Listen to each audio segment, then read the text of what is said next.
how the cold fade, golden fire spreading deep under my skin. Assalamualaikum warahmatullahi wabarakatuh. Waalaikumsalam warahmatullahi wabarakatuh. Sehat semua? Sehat. Oke, adik-adik semua, sebelum kita mulai, saya panggil adik-adik atau teman-teman atau anak-anak. Teman-teman. Bebas Pak. Melihat postur wajah, kemudian umur mungkin teman-teman gitu ya. Ya, siap. Oke, jadi karena ini adalah pertemuan pertama di semester 1, jadi kita akan banyak membahas tentang teori. Tapi sebelum itu, karena ini adalah pertemuan pertama, kita perkenalan diri dulu gitu ya. Oke. Jadi nama saya Adi Septiawan gitu ya. Jangan ditanya apa kepanjangan SM Mosem. atau SM gitu ya. Oh, Banyak yang Mas. ya seperti itu gitu ya. Jadi ini adalah gelar yang memang seharusnya ada gitu ya, yang kita bahas. Sebelum saya ke slide berikutnya, saya dari Gerung gitu ya. Kemudian sekarang tinggal di Labu Api gitu ya. Jadi kalau dicari bukan ke Gerung tapi ke Labu Api gitu ya. Jadi mata pelajaran atau mata kuliah kita pada semester kali ini gitu ya, kalian sudah tahu karena kalian masuk di kelas ini, tentunya masuk di pengantar manajemen. Nah, gitu ya. Sebelum kita ke slide berikutnya lagi, saya mau kalian perkenalkan diri dulu gitu ya. Sebelum itu, lalu Yogi mana? Ya. Oke, lalu Yogi gitu ya. Dari mana? Saya dari Mapak. Oke, ini Diki. Ya, Pak. Oke, Alam. Benar. Oke, siapa namanya? Yang satu lagi? Tiago. Tiago. Gitu ya. Hari berhasil beliau berhasil. International student. Iya. Oh, Ya, iya. ini sekarang. Oh iya. Dimas, Dimas. Dimas dari mana Dimas? Saya dari Ampenan, Pak. Wah, dekat ya? Dekat, Pak. Sekitaran 1 jam. Enggak ya? Ya. Oh, 30 menit. Oke. Jadi teman-teman semua, karena sekarang ini adalah pertemuan pertama dan ini adalah pengantar manajemen, karena pengantar manajemen itu adalah materi prasyarat untuk mata kuliah berikutnya. Sehingga ada konsekuensi di sini teman-teman.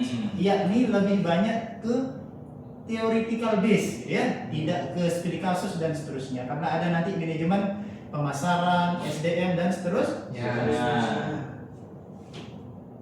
Karena ini adalah pertemuan pertama, sekali lagi adik-adik semua, kita akan teman-teman semua gitu ya. Jadi kita akan membahas tentang kontrak perkuliahan. Kita akan banyak diskusi di sini. Ya, mungkin yang jarang masuk kelas akan lebih fokus kepada UTS dan UAS gitu ya. Ya. Mungkin di sini 50 gitu ya. Di sini 90 dan seterusnya. Nah, sekarang akan kita diskusikan bagaimana format atau postur penilaian di mata kuliah pengantar manajemen. Sebelumnya kita fokus kepada tujuan perkuliahan. Oke? Mahasiswa memahami konsep dasar manajemen tadi sudah saya sampaikan, karena ini adalah pengantar, maka kita fokus kepada theoretical base atau berbasis teori-teori yang ada. Mengenai studi kasus nanti akan ada banyak terkait dengan mata pelajaran manajemen lanjutan. Memahami mahasiswa mampu menerapkan fungsi manajemen dan seterusnya.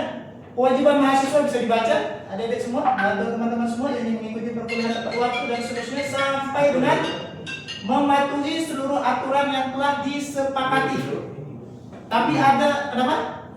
Izin. Oh iya, silakan. Di sini adalah kewajiban mahasiswa, silakan ditaati, gitu ya, bisa dibaca. Tapi ada kewajiban atau peraturan yang tidak tertulis. Teman-teman boleh membawa kopi, semisal seperti itu. Asal jangan nasi padang, gitu ya. Jadi kalau nasi padang jangan, gitu ya. Jadi tidak boleh. Si Puyuh boleh nggak, Pak? Jangan, ya. Nasi puyuh apalagi, gitu ya. Banyak minyaknya, gitu ya. Jadi selama masih ciki-ciki, Pak Diki, Boleh, goro. boleh, gitu ya. Asalkan jangan makan makanan yang besar, gitu ya. Karena yang suaranya mungkin bikin terganggu kayak gitu. Boleh. Kalau yang dimut pun enggak apa-apa. Jangan masalah. Apalagi minum boleh, gitu ya. Kemudian kewajiban dosen seperti biasa, gitu ya. Hadir, mengajar dan seterusnya. Nah, hadirlah kita ke penilaian. Ada yang mau didiskusikan terkait dengan penilaian? Setuju, Pak. Sudah, Pak. Setuju. Pak, saya Pak. Oke, di sini 10, 20, 20, kemudian 30. Ada yang mau dirubah?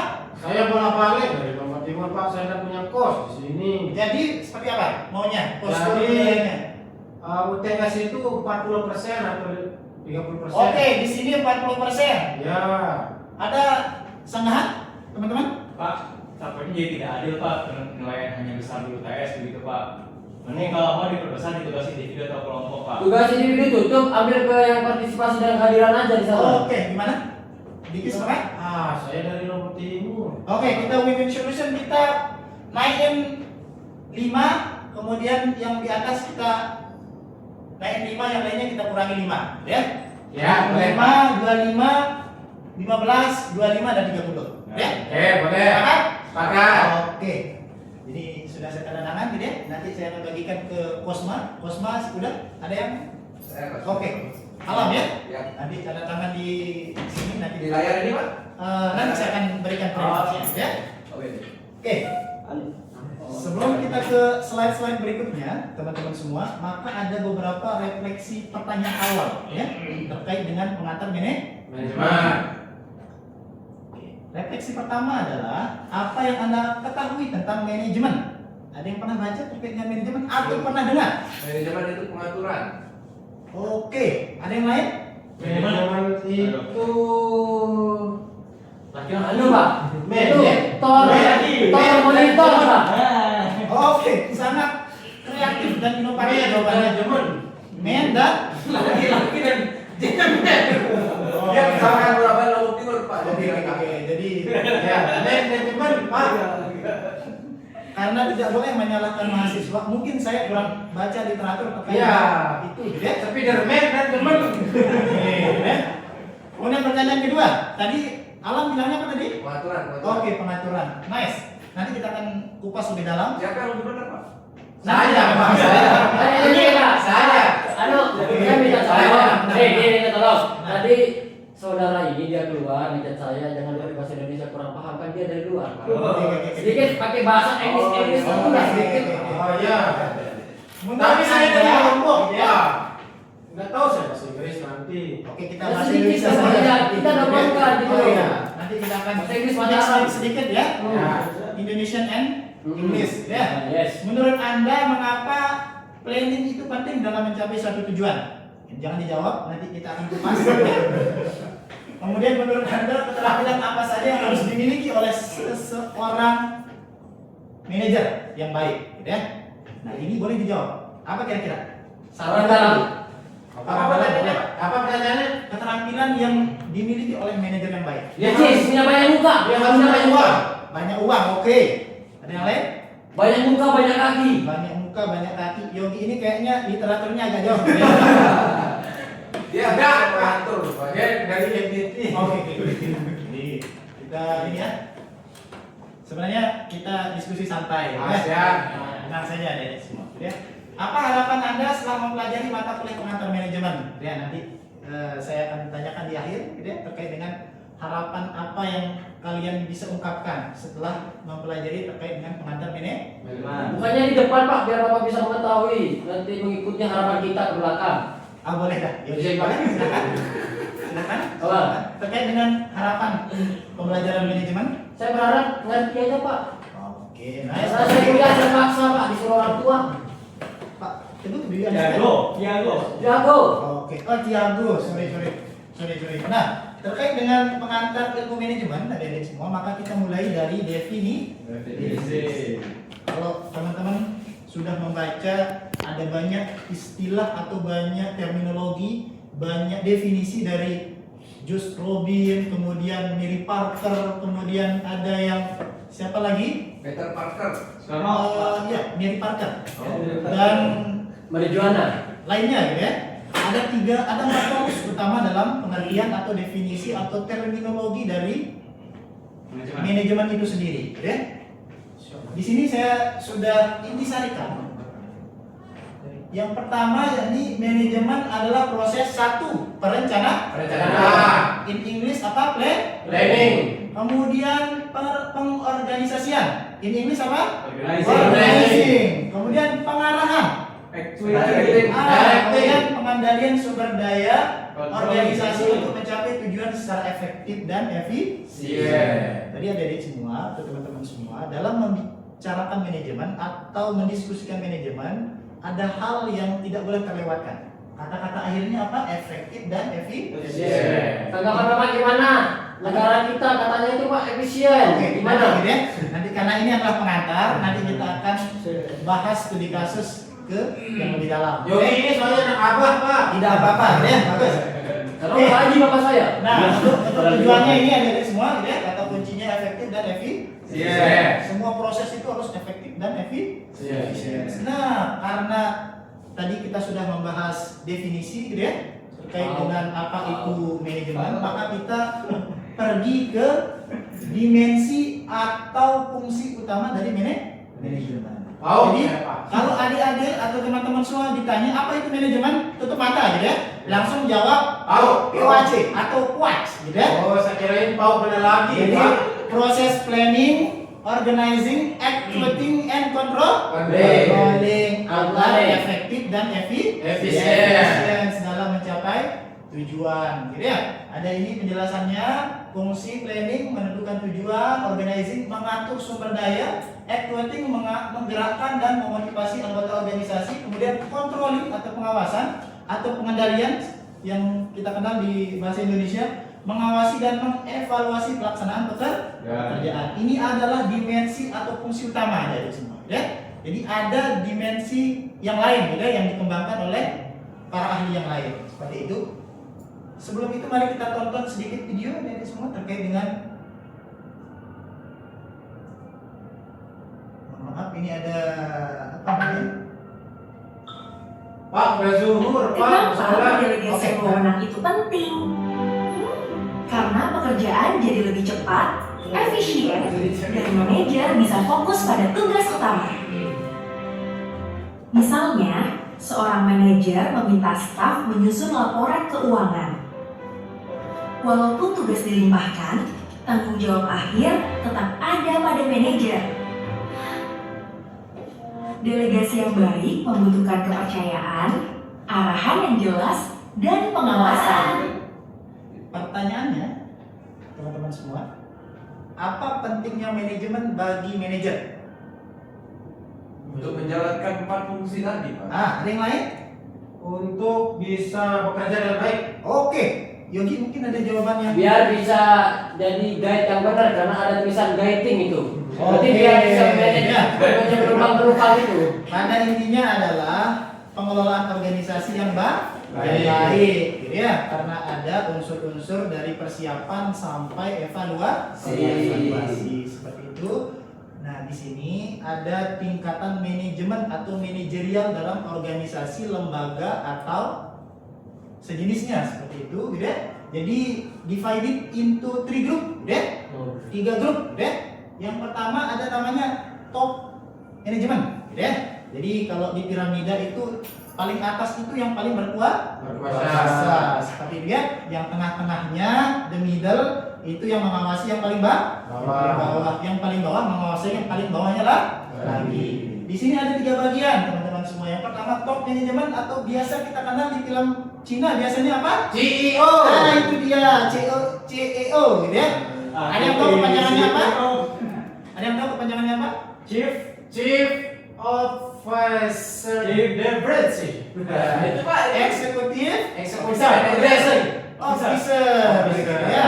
Ada namanya CFO, CTO dan seterusnya, nanti kita akan perdalam, gitu ya, di studi kasus Yogi cilok Pak. Oke, boleh, gitu ya. Ada middle management dan terakhir ada Pak, apa?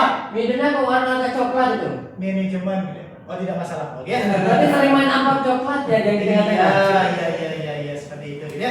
Jadi tadi sudah kita belajar, gitu ya, dan saya sudah tanyakan refleksi di awal terkait dengan skill apa yang harus dimiliki oleh seseorang yang akan menjadi manajer atau memangku kebijakan di manajemen itu sendiri.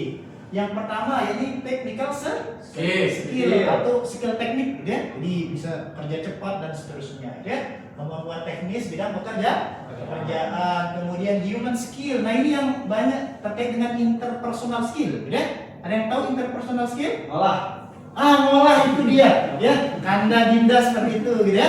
Terkait dengan kemampuan komunikasi dan kerja sama, negosiasi, kepemimpinan, motivasi tim dan seterusnya. Itu yang perlu dipelajari dan dikuasai oleh calon Manajer. Gitu ya. Kemudian berikutnya conceptual skill, gitu ya. Ini yang harus visioner, gitu ya. Mampu mengorkestrasi terkait dengan konsep-konsep yang ada di lembaga atau perusahaan tempat bekerja. Ya, kita lanjut saja karena ini adalah overview adik-adik semua terkait dengan pengantar manajemen itu sendiri. Berikutnya adalah, nah ini dia, sering kita mispersepsi terkait dengan efektif dan efisien, gitu ya. Efektif itu doing the right thing, gitu ya. Kemudian efisien doing things right, gitu ya. Melakukan pekerjaan yang benar, melakukan pekerjaan yang benar, gitu ya. Kemudian di sini kita agak percepat saja teman-teman semua. Hubungan efektivitas dan efisien, gitu ya. Kondisi dan hasil. Terkadang kita sering di sini, gitu ya. Gitu ya. Tidak efektif dan tidak efisien. Hemat, tetapi tujuan gagal.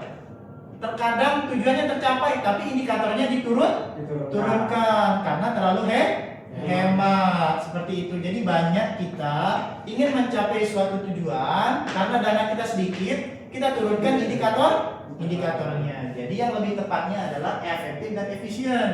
Dananya cukup, kemudian prosesnya juga tidak berbelit-belit. Kualitas sesuai harga. Betul, itu pas, gitu ya.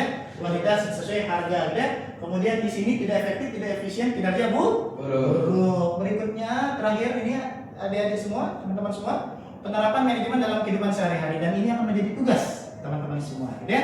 Teman-teman akan apa namanya? Akan membuat contoh-contoh, gitu ya, penerapan manajemen baik itu planning sampai dengan controlling, gitu ya. Di bidang pendidikan, bisnis dan keluarga. Silahkan dipilih nanti salah satu, gitu ya, dari bidang pendidikan, bisnis dan dalam keluarga. Nah, ini bisa di-scan adik-adik semua, tapi tadi saya lupa, gitu ya. Ini bisa di-scan untuk tugasnya dan penguploadannya. Di sini ada guideline dan seterusnya itu ada, gitu ya. Nanti bisa di-upload dan dicari ketentuan penguploadan dari tugasnya. Tadi saya, kalau tidak salah, saya lupa membuka kelas, gitu ya. Mohon maaf sekali lagi, gitu ya, karena semangat sekali ketemu teman-teman semua tadi. Langsung perkenalan, kemudian langsung perkenalan diri dan seterusnya.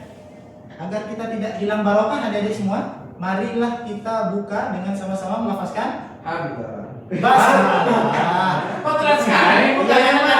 Bismillah di depan ada awal. Bismillah itu bisa. Ya, jadi adik-adik semua nanti jangan lupa terkait dengan tugas. Ya penelitian isinya Bapak. Pak, Penelitian. mungkin nanti kita perbaiki dulu ya. Dengan berakhirnya Doa tadi apa namanya, materi kita, saya ucapkan banyak terima kasih kepada teman-teman semua, gitu ya. Jangan lupa tugasnya. Sekali lagi, kalau saya ada salah kata tadi dalam bercanda, kemudian diskusi dan seterusnya, kemudian ada yang teori-teori mungkin yang saya sampaikan tidak inline dengan bacaan teman-teman semua, nanti kita diskusikan di luar karena jam juga sudah menunjukkan pukul 15.00, gitu ya. Oh, ini kan pagi, gitu ya, sekitaran jam 9, gitu ya.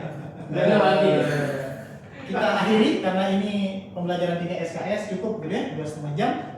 Mungkin itu aja adik-adik semua. Marilah kita tutup kelas kita dengan sama-sama melafazkan hamdalah. Alhamdulillah. Sekian dari saya. Assalamualaikum warahmatullahi wabarakatuh. Waalaikumsalam. Terima kasih, Pak. How it goes